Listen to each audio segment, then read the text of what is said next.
ভাবি ও তমা আজকেই পরিচয় আমাদের। ও কয়টা দিন আমাদের বাসায় থাকবে আর কি। একদিনের পরিচয় তুমি একটা মেয়েকে রাস্তা থেকে বাসায় নিয়ে আসছো? এটা কি সরাইখানা পাইছো? কিছু বলবো না ভাবি, এগুলো কি বলতেছে? তুমি কি সব বলতেছো? তোমার ভাই কাকে নিয়ে আসছে তুমি দেখো। কি রে অয়ন, কে এটা? ভাইয়া ও ওই বাসা থেকে রাগ করে চলে আসছে, তো আমি আমাদের বাসায় নিয়ে আসছি, কয়টা দিন থাকবে। তোর আগে এটা ভাবা উচিত ছিল এই বাসায় তোর নিজের থাকার জায়গা আছে কিনা।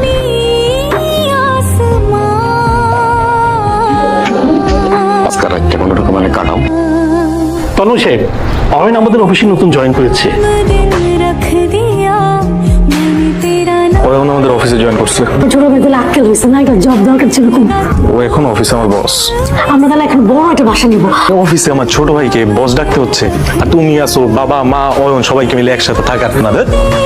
তোর সাথে আমার কিছু কথা ছিল। এক্সকিউজ মি মিস্টার তন্ময়, আপনি হয়তো ভুলে যাচ্ছেন যে এটা বাসার ড্রয়িং রুম না, এটা অফিস।